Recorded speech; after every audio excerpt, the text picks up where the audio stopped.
Buenas tardes. Este es el primer capítulo de la serie Miami Alternativo, una propuesta para la ciudad de Miami de Alafia Creative Entertainment y Artistnator.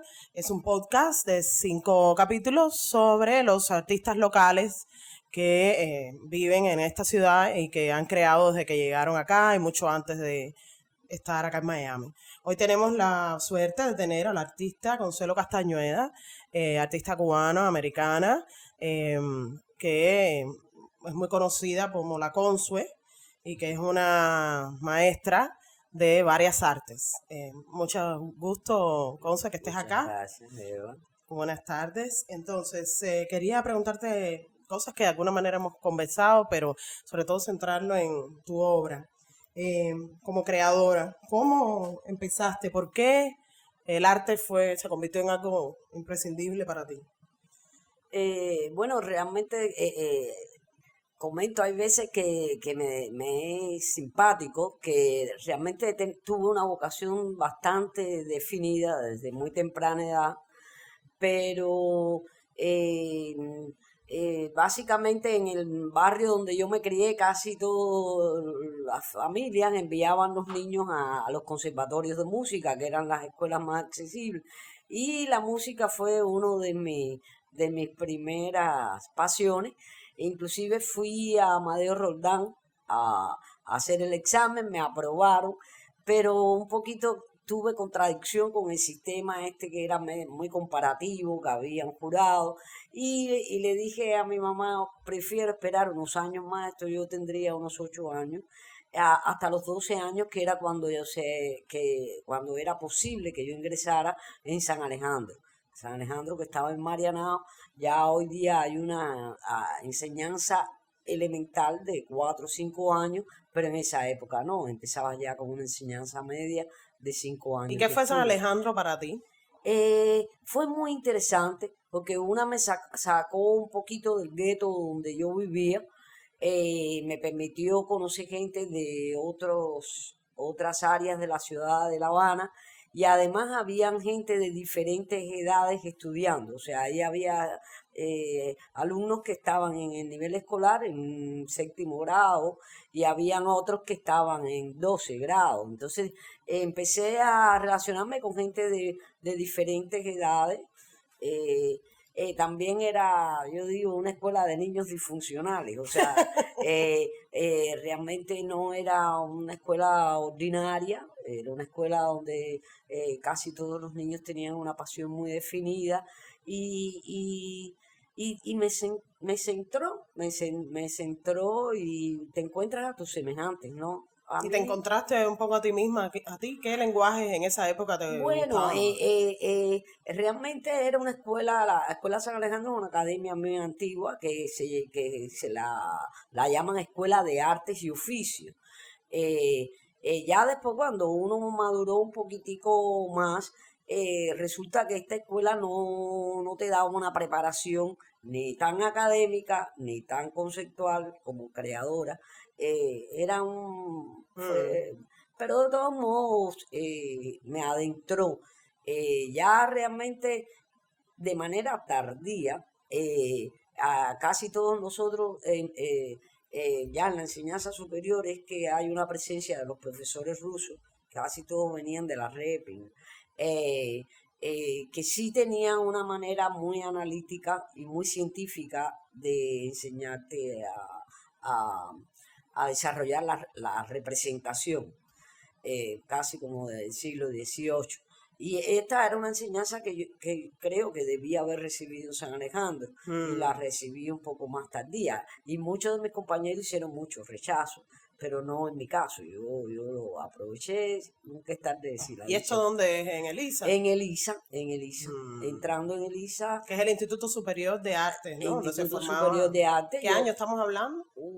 Ya,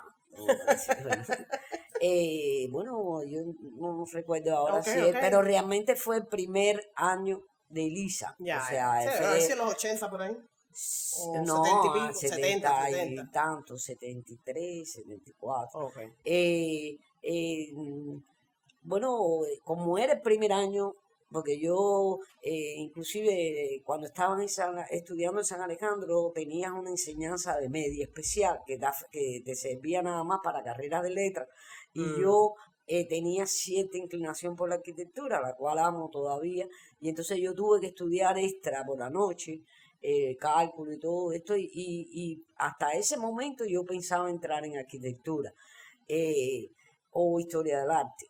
Pero hice las pruebas en Elisa y aprobé, que era bastante difícil, o sea, eran 400 personas aplicando para 5 plazas, porque habían otra gente que iban a estudiar a la Unión Soviética y ya tenían el resto de las plazas ocupadas, que eran 2, y entonces de milagrosamente entré y dije, bueno, ya esto hay que seguir, y ahí estudié. Fui alumna ayudante de estos profesores soviéticos ¿Qué te y enseñaron estos profesores? ¿Qué legado para ti quedó de esta etapa? bueno, yo digo que antes que ello, en la enseñanza, el acto de ver, el ojo lloraba. Ya después de ellos tu ojo no lloraba, porque lo que te enseñaban era a conceptualizar lo que veías, a entender de dónde proviene la luz, cómo se comportan los colores. Los colores no los ves si tú no tienes un conocimiento de cómo ellos se comportan. Eh, Tuve profesores de dibujo, tuve profesores que eran grabadores, entonces cada uno tenía un librito, un profesor escultor de dibujo te enseñaba a dibujar la figura de abajo hacia arriba, porque tú si coges un barro tú no puedes empezar con la cabeza porque se te cae.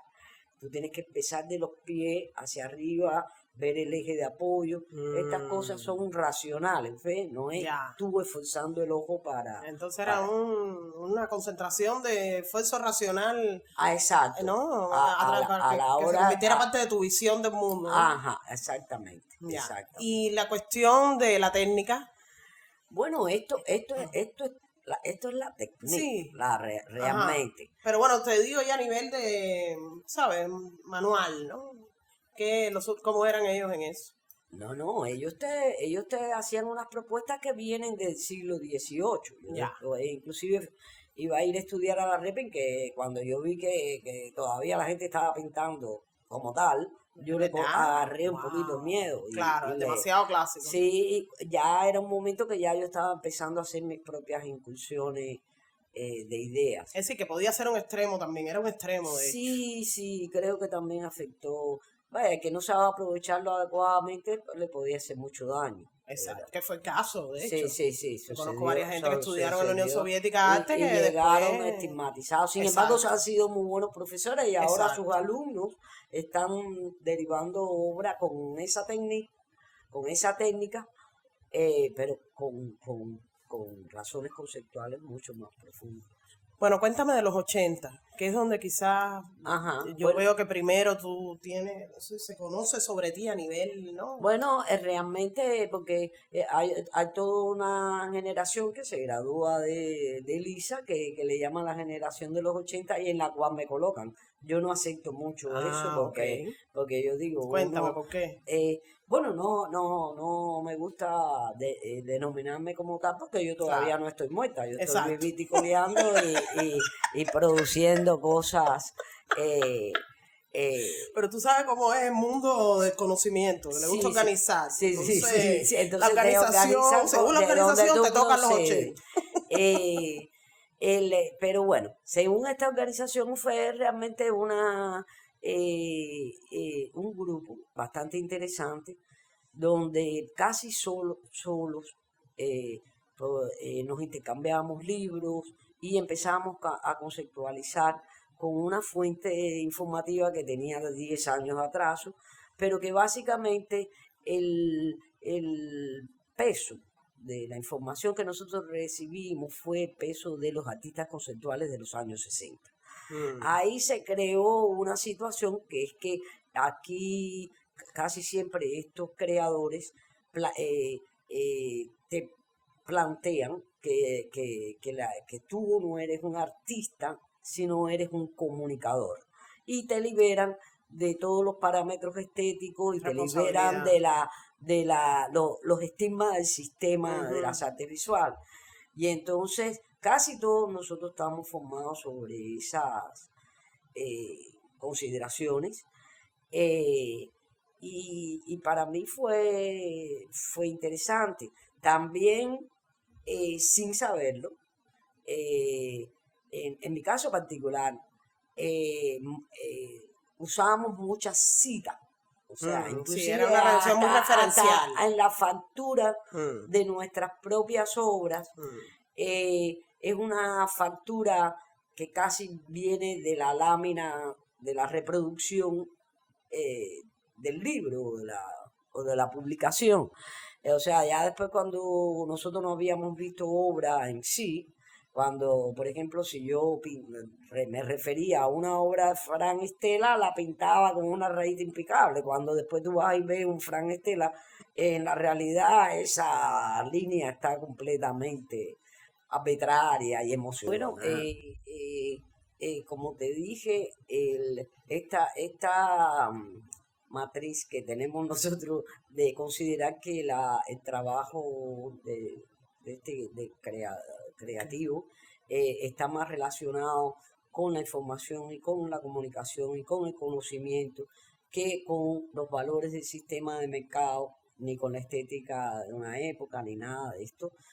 Por supuesto que me ha hecho a mí ser responsable en ese sentido con respecto a la información. Inclusive tan es así que yo, por ejemplo, fui invitada por American Society en el 2011 a hacer una exhibición retrospectiva. Y yo dije, bueno, yo no voy a empezar a recoger obra, todo el budget se va a ir en pedirle a esta obra y al otro, y el transporte y el seguro. No. Yo tengo que abordar mi propia obra como información. Ya desde el 2001 yo hice en el MAM, que fue la primera vez que yo exhibo en un museo aquí en Miami, después de 6 años aquí, no era fácil exhibir en un museo, era más bien un museo de arte americano, pero empezaba a cambiar. Y entonces yo hice un centro de información cibernética. A la computadora viejita, el propósito que tenía era que la gente digitalizara información, que regalaba unos templates para que, como si dijeran, pequeños websites y cosas, pero esto es muy al principio. Ya después, en el 2011, repito nuevamente, en esta retrospectiva, yo dije, yo voy a hacer esta retrospectiva como información. Y entonces utilicé el recurso del wallpaper, organicé mi obra, no toda, pero la mayoría, ya no respetando ni el material ni la escala, sino creando una cronología desde los 80 hasta esa fecha. Hice como un mueble, como un librero que evocaba un poquito a Fibonacci, una espiral, donde yo llevé información análoga, revistas, periódicos, documentos que yo vengo cargando desde Cuba y la bibliografía que a mí me había servido de apoyatura para realizar las obras y las puse al servicio del público. Había todo un sistema donde tú podías digitalizar esto y fueron mucha gente, el equipo de American Society me ayudó a hacer cantidad de PDF de todos estos documentos, sobre todo los de Cuba. Y ya eso se regaló ahí a las universidades, al público, o sea, te lo comento porque tan importante era la obra en sí. Exacto. Como la información Por en supuesto. ese caso. Ya. Conce, cuéntame, sé que como artista de Miami, eh, tú has vivido mucho tiempo acá, ¿verdad? Pero Sí. Miami creo que también para ti ha sido como una base de operaciones, digamos, ¿no? Para Ujú. tu intercambio con el mundo. Dime, por ejemplo, lugares que en los que hayas estado, en los que hayas hecho exhibiciones importantes. Yo sé que Nueva York, por ejemplo, es un lugar muy importante para ti, Sí, no, Nueva York es importante para cualquier cubano. pero en tu obra también, ¿no? Culturalmente nosotros respondemos una tradición de siglos atrás que como hormiga emigramos por la costa este, inclusive el West no nos es tan familiar como el East. Eh, y Nueva York, si no mira para arriba, tiene una estructura urbana neoclásica igualita que La Habana y tú por ahí te sientes a los 3 días que ya tú has Perteneces vivido toda ahí la toda la vida. vida. Y entonces, inclusive es de las ciudades, está Chicago, está Los Ángeles, pero Nueva York, donde la vida de las artes visuales es muy fuerte. Muy Entonces tú fuerte. ves mucho y a mí siempre me ha fascinado. Ahora tiene la cosa del clima que no es tan... Eso se pone oscurita a la 1 de la tarde. eh, La presión. ajá. Y entonces yo no sé por qué razón cada vez que me voy reboto para Miami, que aquí acabo en chancletica con un chorro y una lechuguita. En Miami Beach, que no hay como Ajá. es. También aquí uno dispone de espacios más grandes y bueno, no todo.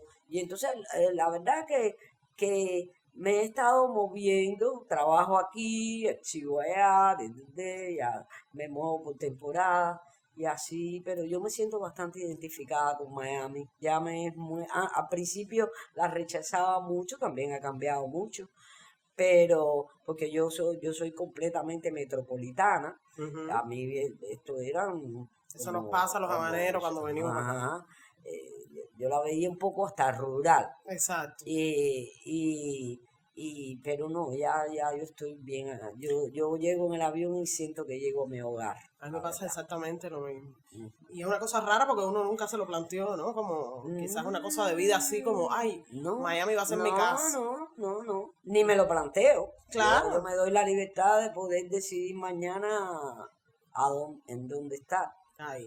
Cuéntame la exhibición que hiciste en Nueva York en el 2016, creo que fue. No, 2016, regresas a La Habana. Ah, sí, Cuéntame. después de mucho tiempo, ¿Cuántos años estuviste sin ir a La Habana? no te puedo decir, pero Más de 10, más de más de 15. 10, más de 10. Ok. Regresas a La Habana en 2016. Yo, más bien en la época que fue Obama, Ajá. que se veía que se podían ofrecer Exacto. ciertos cambios. eh, Porque a mí cuando mi mamá falleció, a mí no me dejaron entrar y nunca tuve una explicación Wow. Igual sobre que esto. Celia Cruz. Y entonces yo dije, bueno, ante esa violación de los derechos humanos, yo estaba Exacto. bien enojada. Pero bueno, con el tiempo, como, como quiera que sea, eh, te despierta el bichito, la curiosidad. Yo Claro. fui, estaban restaurando el García Lorca y para mi suerte, ya esto es en Nueva York también, me encuentro gente que me dicen, ¿y te interesaría hacer algo ahí? Ese edificio es muy bonito, después da la casualidad que Obama habla allí. Eh, yo, bueno, fui con intenciones de hacer propuestas más relacionadas con el desarrollo de la tecnología, pantallas 3D sin espejuelos, todo eso se limitó y acabó siendo una exhibición bastante convencional, pero de todos modos hice una presentación ya con el mismo concepto de la obra como información, donde yo mostraba un trabajo de 20 años que la gente, Consuelo, qué sé yo, pero lo que tenía eran 3 cuadritos de los Ok, 80 o no tres tenían sobre. idea Y de todo lo que entonces había desarrollado. yo hice 3 visitas previas, bueno, para configurarla, pero la primera, que fue para mí muy útil, la primera, que fue, preparé, yo decía, yo entro por ELISA, que yo había dado clases y mis alumnos son ahora profesores y tienen unos centros cibernéticos de, de clases de computación uno de ellos había venido aquí, Luis Gómez, y yo le dije, Luis, si algún día yo voy, tú me ayudarías. Y me dijo, sí, cómo no. Y entonces después Jornel, otro artista bastante bueno y muy conceptual, también me abrió su estudio, invitaron a 40 artistas, di una charla, mostré todo mi trabajo y cuando vine a ver ya la comunicación era perfecta. Y entonces Chévere. esto me estimuló y ya entonces hice la muestra. Vaya, con todos los trabajos que implica hacer algo allá, pero Buena acogida. sí, tuvo una acogida mejor de la que yo me esperaba, porque de pronto estaba ahí, desde la gente que trabajaba en el ministerio hasta los viejos, era Toda la gente y yo generacional. decía, ay Dios mío, qué cosa es esta, yo no me La la claca esperé, y toda yo la no me la claca. esperé. Y además, por suerte, la obra gustó, o sea, que no es que gustara, sino que bueno, yo no tengo bolita, pero puedo, es que realmente fue vista Claro. como tal, que no Aparte, es está, lo que no un es. artista quiere también, que en el país donde tú te formaste haya un reconocimiento a Oye, tu no, obra, un es que conocimiento. generalmente lo que hacen con los artistas que emigran es silenciar la Exactamente. información y ya ahora se les hace más difícil, pero en la época mía es como si te muriera. Dime, cuéntame, Conce, de la iconografía, ¿qué importancia tiene para ti? Yo veo que digamos, la cultura popular, ¿no? O el arte pop es una referencia importante en tu obra. Cuéntame sobre eso un poco, Bueno, háblame de eso. siempre. eh, por ejemplo, uno de los cuadros más antiguos que yo tengo se llama ¿Quién le presta los brazos a la Venus de Milo? Y entonces mezclo diferentes niveles culturales de los íconos. Lo mismo del popular, del culto, que es elite, que es de las masas. Yo, Pinocho, sí, eh, sí, han tenido Walt Disney. razones, exacto. Cuando yo vine aquí a los Estados Unidos, eh, una de las primeras fotografías que hago fue Betty Kahlo, que era una fusión de Betty Boop con Frida Kahlo, porque me habían invitado a la portada de unas revistas que se estaban haciendo en Colombia de artistas mujeres.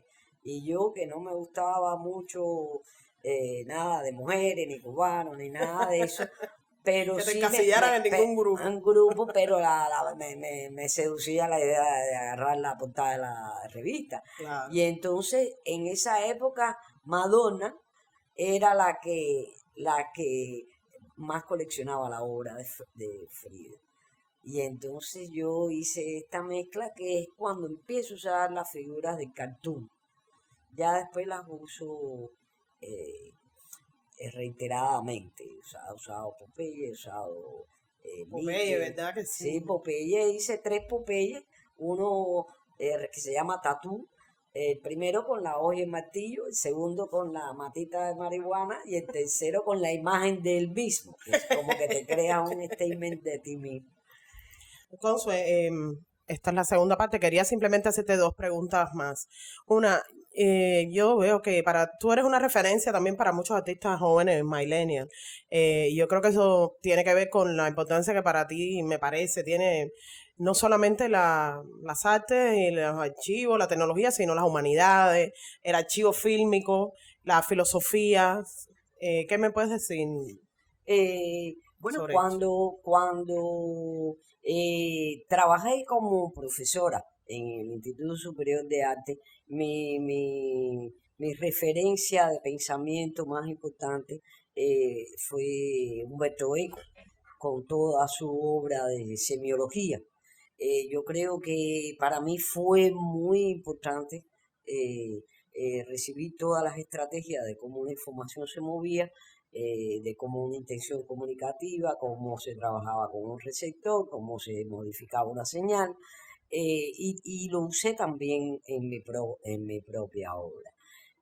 Luis Carnixer, que pedagogo alternativo de aquí, bueno, artista conceptual y pedagogo, también marcó muchísimo en crear métodos eh, pedagógicos para la enseñanza del arte. Thomas McEvely, que ya es un ícono para todos los cubanos, pero también su cuerpo de categorías eh, de categorías estéticas para operar en el discurso visual fue significativo.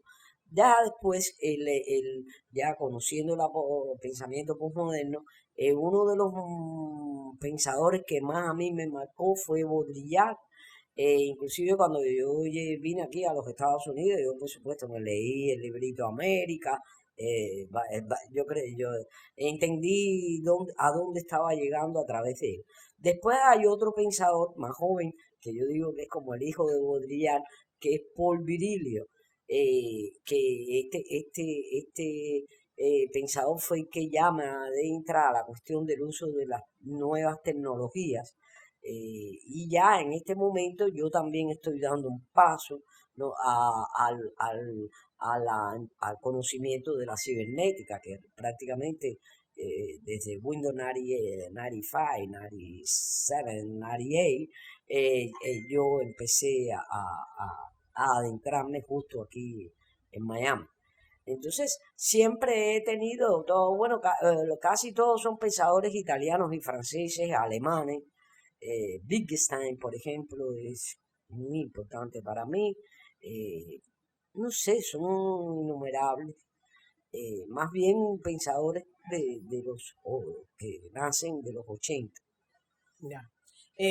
Vamos a entonces hacer una especie, digamos, de retrospectiva de tu obra. Me interesaría que más que leer lo que otra gente han dicho, un poco que me digas tú o me presentes, digamos, tu obra.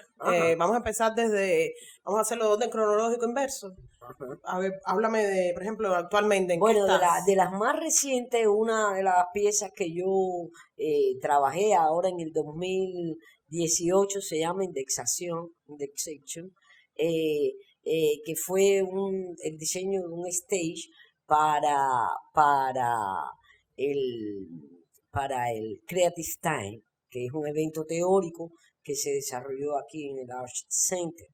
Y fue interesante porque utilicé la palabra Creative Time y en cada letra desarrollé conceptos que se estaban tratando como temas dentro de del cuerpo teórico de los expositores. En ese 18 presenté la obra Entante, que fue una serie pictórica basada en fotografías propias que desarrollé en México durante un año de trabajo y la presenté aquí en Miami. Ya así importante, en el 16 la exposición de Cuba, que ya te Más hablé. allá de la parte de digamos, de lo gráfico, háblame de qué otras cosas presentaste en Cuba, además de lo Bueno, gráfico. en Cuba dividí, el espacio tenía unas paredes y yo escogí 4 obras blanco y negro que me separaban los cuerpos conceptuales. Yo no lo hice cronológico como en Ferrand. Okay. Yo lo hice como los contenidos. Entonces usé una parte que invitaba a la gente a que me trajera la propia obra mía que estaba destruida para restaurarla. Y la gente entonces me traía obras y esa se fue llenando con piezas que se habían realizado en Cuba. Antes Y de irte tú. sí, obras que yo Wow, había hecho en los 80 y yo qué presté el chévere. servicio de restaurar mi propia Ah, qué obra, pero al mismo tiempo bueno. le estaba extendiendo vida. Ah, qué bueno. Después otros 2 áreas, pero en toda la exposición tú la veías desde un lado y desde el otro.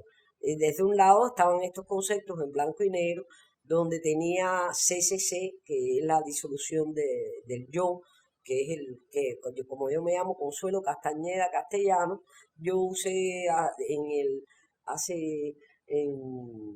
95, en el 95 hice esta pieza que es un sello de copyright que se va disolviendo en la Ah, ok. medida que lo estampas. Y entonces Esa es es la disolución la disolución del yo. del yo. Qué Ajá. chévere. Háblame de eso un poco, a ver.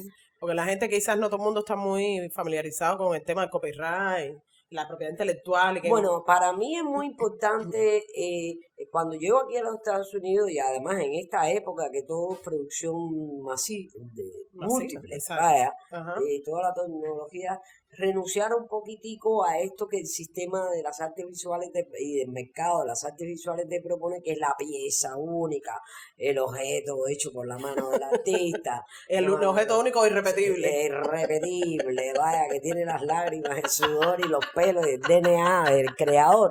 Esto ya yo no, vaya, desprendida completamente de eso, todo lo contrario, inclusive yo decido desde muy temprano empezar a multiplicar mi obra en digital print. Que si teñía, que si eso y que si esto, lo otro, no me importa. El original se queda trancado En su como momento. casi en la habitación de un coleccionista, que muchísimas gracias, que paga aire acondicionado y otras cosas para conservarlo, Seguro. pero, y que yo prefiero que quede en unas manos a que se mueva mucho, pero sin embargo, la exposición de la pieza como tal, yo que no soy tan productiva, yo quisiera que la viera mucha gente, entonces yo inclusive hago ediciones pequeñas, se las regalo a los niños, pero ya los niños están hablando, es otra generación, son 60 años garantizados de la relación con una obra a través de la multiplicación de la información. Por ejemplo, el Cristo ese que todo el mundo reza en su casa, eso es una edición del año 30 y pico, que tuvo mil y pico de ejemplares, que ni era rubio ni de ojos azules, pero es la imagen que tenemos todos. Entonces yo estratégicamente he utilizado este procedimiento, que además es un procedimiento válido en mi época, Por no creo. supuesto. Y ahora mismo yo estoy pasando a producir esculturas, pero también obra sería múltiple, sí es el objeto, porque cuando yo llego aquí a los Estados Unidos, realmente yo me libero un poquitico de la producción de obra de pieza única. Y vaya, ya lo tenía más que resuelto en mi cabeza, entender el espacio, la organización de los objetos en el espacio, crear instalaciones donde todo discursa, hasta de la manera en que tú te mueves. Cuéntame Sí. la instalación, porque tú eres una de esas artistas que yo veo que Bueno, ha la instalación, desarrollado la instalación como una cosa muy natural en ti. Bueno, básicamente la instalación yo la desarrollo, empiezo mis primeras cositas en México, pero cuando llego aquí a los Estados Unidos, cuando casi tomo la decisión. Yo hago una primera exhibición aquí que se llamó To Be Bilingual, muy cerradita, fotografía, algunas pinturas. Bueno, esta pieza que hay aquí que eso se llama La The elección. Attribute of the Plane, que son las partes del plano, pero el plano no tiene nada. ¿Por qué? Porque yo me tomé unos años para analizar que el sistema de aquí del entorno de la operación visual estaba en manos de los judíos. Los judíos no veneran iconicidad ninguna. Yo venía de México, el corazón sangrante y toda esta cosa, pero ya aquí en un país donde estaba la abstracción americana y todo esto, yo lo agarro conscientemente, hago en esta exhibición, hice estas obras que eran pictóricas, pero muy grandes, que no tenían nada, lo que tenían era denotado las partes del plano. La dividí esa exhibición como si fueran lecciones de inglés. Había otra que era verbos, había otra que era arte. La de arte era muy linda porque eran 11 fichas técnicas de artistas que eran, que yo tiré las fotos de las etiquetas del museo, que eran artistas que habían emigrado de lugares periféricos como yo y habían asumido nacionalidad de estas centros culturales. Exacto. Y entonces, Dime de otra de las instalaciones así instalaciones. fuertes, la primera En Art Basel yo vi varios años, no, por lo menos 2 años, ¿no? Sí. No, periférico a base, no, Ajá. coincidió. Bueno, la primera fuerte que hago es Metástasis, que la presento aquí en Miami, la presenté en el Hospicio Cabaña. Después en Crystal Stop, que es con Lehman Mob en New York. Carlos Basualdo organiza una exhibición y me invitan. Este lugar lo había remozado, la galería Rencujas, y él había hecho el techo y el piso del mismo material, una típica galería de Nueva York de esta de columnas. Hmm, Y yo empezaba a trabajar Photoshop. ya. Fue la primera vez que yo hago un wallpaper, y como un mes haciendo dibujitos. Mandé a hacer las fotos de las columnas, varios ángulos, y con esto yo reproduje una perspectiva casi infinita. O sea, en la realidad, en una pared había una sola columna, en la realidad habían dos, y en la otra pared había una extendida perspectiva virtual. O sea, yo estaba trabajando el espacio como contenido. eh, ya no era un objeto colgando ni nada de esto, estaba trabajando la propia realidad. Para mí fue muy importante desprenderme de los hábitos de mi propia tradición y de mi propia formación para pasar a esa experiencia. Eh, Déjame preguntarte más sobre esto de cómo ha sido tu camino, digamos. ¿Tú crees esos mitos que hay de que ser cubano de otras generaciones y llegar a Miami en términos del arte es lo más difícil del mundo, que Miami es el cementerio de los artistas? ¿O qué crees tú sobre bueno, eso? yo realmente ni dejo que la gente me llame artista. Eso. Porque si yo permito eso, yo me estoy limitando a unos parámetros eh, de aproximación al conocimiento que no tienen nada que ver Ay, conmigo. Para mí, la producción derivada del acto creativo pertenece al conocimiento. ¿Ok? Si yo ya entonces me estigmatizo yo misma exacto. como un artista, ya yo lo que dependo es de un sistema del De arte valoración. Que te y de incluya o no. operación del arte que realmente se queda muy limitado. Ya no tiene casi nada que ver con nosotros. Vivimos en otra dinámica del uso de los medios y de las comunicaciones, donde tú puedes utilizar las mismas herramientas que puedo utilizar yo. Entonces, ningún cementerio, el cementerio se produce si tú te consideras como tal. Un muerto antes de. Exacto. Un muerto te Ajá, llevará a la tumba. ajá, ajá. Entonces yo digo, el que se tiene que liberar de esos parámetros de conducta es tú. Y ya entonces tú vas a ser una persona que lo que estás usando es tu vida y tus vías de aproximación al conocimiento, al desarrollo del conocimiento, que es Es a lo ahí, que sí, uno se es ahí. dedica. Yo a mí lo que, entre otras cosas, me llama mucho la atención de ti y de lo que yo he aprendido mucho es de que no importa el lugar en el que uno esté. Hay lugares que te determinan o no, ciertas cosas te pueden ayudar en el contexto, pero lo importante es que tú tengas claro qué es lo que tú quieres hacer en esta vida y que tú vas a buscar la forma de hacerlo como sea, ¿no? En cuanto a ¿No? lo Y creativo. entender las posibilidades, mira, el arte povera, todo eso. Tú trabajas con lo que tienes ¿para qué yo quiero buscar un amarillo cadmio? Si yo tengo a lo mejor una hojita que tiene el mismo amarillo o bijol en la cocina, entonces uno tiene que operar con placer, con lo que tiene y no crearte una crisis en ser creativo, realmente ser creativo. Eh, Y para ti, por ejemplo, ¿qué es ser creativa? Digamos, ya que tanta gente habla de este tema. darte la libertad de enfrentarte al conocimiento y considerar que tú no te la sabes toda, no imponer un criterio a nadie, no juzgar, poder relativizar toda acto y conducta, no creer en nada. Y, Eso es ser creativo. poderte dar el lujo de estar en tu zona de no confort y De no estar confort bien. hasta contigo Y misma. estar No, bien, no, está bien, pero sobre no es todo. ni no confort. Es no cargar con el peso, prefiero cargar con el peso de la duda que con el peso de la certidumbre.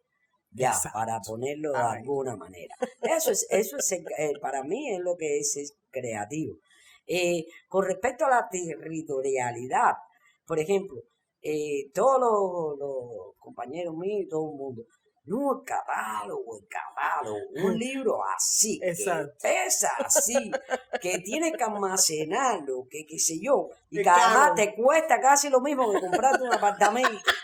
No, yo honestamente, El canon.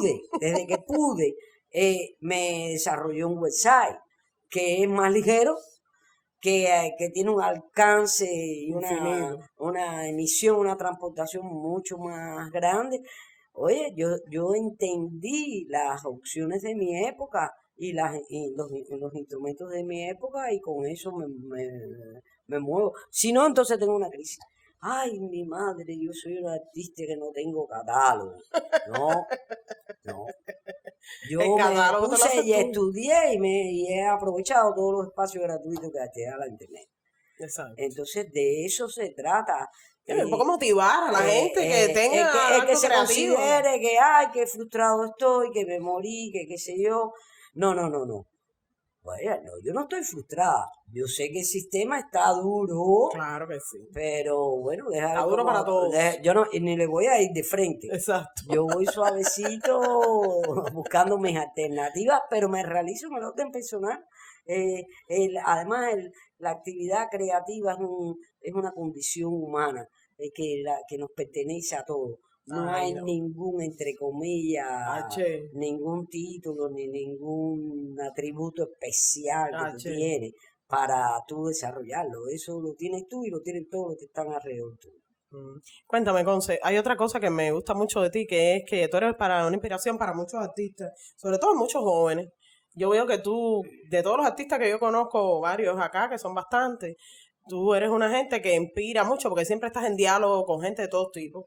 Tú no tienes, yo no te veo a ti que seas una gente selectiva, a lo mejor lo eres, como todos lo somos a nivel personal, pero tú estás al alcance de poder, tú sabes, acceder a tu conocimiento, a lo que tú, tu curiosidad, a cualquiera. Y eso yo veo que ha sido fuente de inspiración para muchos artistas en Miami locales, de estos que yo considero la escena alternativa, que sabemos, ¿no? ¿Quiénes son? Cuéntame, ¿por qué tú eres tan accesible de alguna forma? No, yo soy accesible porque acceso a los demás. Yo digo, yo me Exacto. robo tu cerebro. Realmente a mí me encanta el conocimiento y si tú tienes una información que yo no poseo, yo estoy, tú sabes, casi me regalo con tal de apropiarme también de eso. Y eso me ha permitido mucho la comunicación, porque todo el mundo viene con un universo que te aporta y entonces ya ahí sin ninguna rigidez se propicia el intercambio. Y sí, efectivamente, tengo muchos amigos y gente muy inteligente que tú sabes que hablamos de todo, nos regalamos toda la información y eso, yo creo que esa manera respetuosa, eh, agradecida del intercambio con el otro es lo que a mí me ha permitido esa comunicación. Yo no creo en edad ni nada. El DNA Exacto. information puede que un niño sea 100 o 400 años más viejo que yo, la verdad. Y entonces igual. Vamos a seguir hablando de tus exhibiciones. Dime de For Rent. For Rain fue muy importante para mí porque For Rain fue una exposición retrospectiva, ya creo que ya te hablé un poquito de ella, Sí. donde yo manejé eh, esta cronología de mi propio trabajo como información. En Así, México, por ejemplo, yo sé que tú también has tenido sí, esas exposiciones México a buenas. mí me sometió más a la mano que pinta, a la Ya. artesanía. Mm. Pero, por ejemplo, aquí fue muy importante cuando el Museo de Arte Moderno cerró, que se crea Jorge Pérez, que es más o menos el mismo staff. Ahí sí, en esa exhibición, que esto es 2000, ahorita te digo, 2016 creo. No, 2016 la de la... ahorita. Ok. Déjame ver. Bueno, esta exhibición fue una exhibición que duró 6 meses antes que el museo cerrara. Ujú. Ahí invitaron a Emmett Moore, New World Miami, 2013. 2013. Ajá. Emmett Moore, que era el artista más jovencito, eran como 14 artistas, y a mí a diseñar la exhibición, pero además a presentar una obra. Y entonces fue muy bonito el trabajo porque fue proponerle a los artistas cómo su obra se iba a ver, más diseñar como un espacio escenográfico de presentación donde estábamos haciendo cita a la arquitectura moderna de Miami, especialmente a Lapidus. Eh, este muchacho hacía mucho diseño de muebles, obras relacionadas con... Les presentábamos a los artistas cómo se iba a ver su obra, que se la explicamos un poquito conceptualmente, y muchos se ponían contentos, otros no, pero bueno, la decisión de ellos era respetada, cosa que no sucede nunca en las presentaciones de las obras. Vienen los cureros, te la ponen así, asado, y el artista ve su obra que ni la reconoce, pero sin tener voz ni voto. Ya. Esto fue una experiencia muy bonita, pero como obra propia hice un centro de información que era como la Torre de Babel de cabeza, porque en la Torre de Babel se supone que Dios castiga a los hombres porque llega a sus predios y los castiga creando el lenguaje. ¿Verdad? Entonces yo pongo esa imagen de cabeza y ahí hago un mueble que es como una espiral, o sea, eran dos espirales así. Esto que en el vórtice de dos espirales que giran es el punto donde se sucede la creación.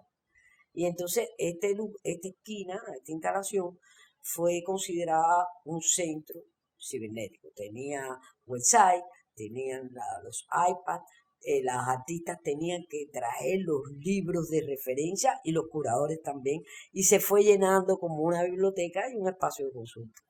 Este fue una instalación significativa para mí. Otra muy bonita fue la que hice que se llamó Recycle, que justo casi estaba la del museo y yo con el dinerito que me había ganado hice una impresión para marcar el lugar, pero la exposición empezaba esa tarde y no había nada. Y la dueña de la galería un poco nerviosa, ¡ay, no hay nada! Yo le decía, se trata de esto, se trata de que... Y yo montando bicicleta en Hugo porque no había comprensión. Pero bueno, al final la mujer se quedó muy agradecida porque aquella exhibición duró como 6 meses, la gente no se quería ir. No se quería ir. Se sentían mejor ahí que en su casa. Que en su casa. Entonces la condición era de que tú para entrar tenías que traer algo, algún material no biodegradable y empezar a crear. Y entonces ahí iban los artistas a desarrollar proyectos y se hicieron. Ya esa culminó con una presentación en Panamá de una instalación donde la basura, ahí yo la agarré y venían los niños y me ayudaban, y subía en 7 días, se hizo como un penetrable con estas cosas. En la de Foreign, que fue anterior, resultó una pieza, una instalación que ha tenido vida propia, independientemente de la exhibición, que es homenaje a Gego. Esta Gego es una artista alemán, venezolana, que ella fue, American Society se ha dedicado siempre por atender al arte de Latinoamérica. Y ella expuso en ese lugar por primera vez, con una obra que se llama Reticularia, que al mismo tiempo yo la veía relacionada con el DNA, con Mr. Fuller, el matemático, el arquitecto, con Fibonacci, y entonces yo hice como que, como estaba exhibiendo en el mismo espacio donde esa señora exhibió, yo hice una cita de la reticularia. Ella trabajaba con metales, materiales más tradicionales de su época. Yo lo hice con absorbentes de plástico, o sea, para darle la ligereza de la cita. Esa es una pieza que también tuvo bastante significación. Más o menos esas son las que recuerdo. Chévere. Bueno, dime qué estás ahora, hacia dónde te encaminas, en qué te encuentras, qué tienes en mente. Ahora casi está un poquito en secreto, pero realmente estoy tratando de desarrollar esculturas, objetos, vaya, una dimensión muy tradicional. Materiales tradicionales, desde bronce, resina, pero bueno, los recursos me están llevando a punta de papel, a cosas más. De la pieza de Pinocchio. La pieza de este Pinocchio que hice hace unos cuantos años. Ajá, bueno, es o sea, lo que pretendo hacer es una presentación del proyecto para lograr el financiamiento de las propias esculturas. Ujú. En este caso, esta está referida a los posibles colores, los candy colors, que cada una, o sea, que la mentira del Pinocchio es generar uno... Otras mentiras. Otras mentiras, verdades. Son representaciones del proyecto escultórico. Ujú. Esta y otras también que tengo, que más o menos le tengo el título aproximado de Traveling in the Light, que es sobre, no sé, al final va a estar hablando sobre la vida. Yo acabo de hacer un viaje muy interesante por todos los Estados Unidos, que también lo pienso incluir. Todavía estoy por las partes, donde aquí más bien voy a trabajar más los mapas, las banderas, o sea, alterar banderas. Mira, qué bueno que me hablas de eso. Una pregunta que yo te quiero hacer. En el lenguaje de lo, digamos, lo que se habla como nacional, ya sea cubano, americano, se habla mucho de los íconos, ¿verdad? Sí, sí, sí. Pero a la vez, una de las referencias principales de cualquier pintor que se haya considerado una, digamos, figura importante en un archivo nacional de cualquier registro, tiene que ver con los viajes. Ajá. Entonces, me interesa los viajes para ti que son. Por ejemplo, me hablas de Yo, este viaje que el concepto de hiciste. la nación es un concepto de la modernidad. Y el ciudadano y la nación no tienen nada que ver. Y más hoy que estamos viviendo en este universo cibernético, yo creo que sería muy limitado hablar de nación. Exacto. Pero de todos modos, las consecuencias de todavía están ahí. Exacto, Entonces, ¿no? por Hay ejemplo, gente que quiere una de las revivirlo. piezas que yo pienso desarrollar es la bandera confederada, pero al mismo tiempo voy a poner todos los iconos de Black Panther. O sea, la bandera se diluye en los otros, porque es una realidad icónica que está ahí simultaneándote Para ponerlas a conversar. a conversar, que es lo que viví yo ahora en este viaje. Es una ¿Qué hiciste? ¿Qué viaje fue? Cuéntame, ¿por dónde fuiste? Bueno, esto desde Nueva York, todo hasta por los parques nacionales lo hicimos con Un road trip por todo Estados Unidos. Ajá. Wow, ¿cuánto tiempo te llevó eso? 49 días, De veras. 8 millas. En carro todo el La hice tiempo. con un amigo, Gonzalo Hernández, que es fotógrafo, y entonces nos regalábamos Qué el bueno. placer de detenernos ante esa inmensidad, y la exhibición la pienso desarrollar ¿Qué lugares, digamos, te marcaron, te inspiraron, te dieron para conversar con ellos? Bueno, lo de la naturaleza, Death Valley, que está antes de llegar a Las Vegas, me mató. Sí. ¿Por qué? Cuéntame. No, es que no te voy a decir. No se puede hablar con palabras lo que es. Pero también ya desde el punto de vista de la historia, toda la ruta 66, esta que es una ruta que ya no existe, los pueblos fantasmas, la gentrificación, que la ves muy fuerte en todo. Todo el sur está gentrificado, ya tú ves ahí las ciudades con cortinitas y todo. Ahí se quedaron las cortinitas puestas, ahí no vive nadie. Y ya está viniendo otra inversión y ya remozando todo esto. Es impresionante porque lo vimos aquí, pero Sí, tú no piensas que es un fenómeno tan global, tan generalizado. Sí. Así Sí, mismo. que se parecen todos los centros de ciudades. Así mismo, ¿no? Es Donde una quiera que realidad estés. que estamos viviendo hoy. Una homologación tremenda de todo. Mm. Y entonces los viajes de alguna manera te rompen, ¿no?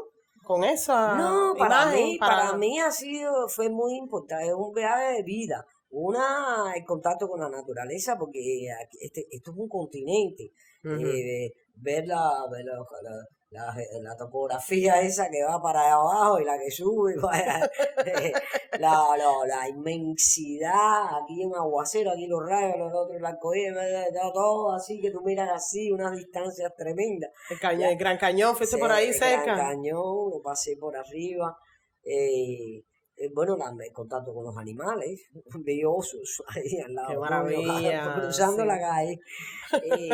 Yellowstone, y fuiste a además, Yellowstone, me dijiste. sí, a Yellowstone, sí, a Richmond, bueno, casi todo, casi todo. Y además viajamos con teenagers, viajamos con Qué adolescentes, bueno. que eso fue muy bonito, poder compartir esa experiencia. Chévere, Quentin. La última pregunta que te quiero hacer es, ¿Qué tú le dirías a, digamos, cualquier persona que esté estudiando o que tenga un interés creativo con relación al tema del archivo? Personal No, o... yo sufro el mal de archivo.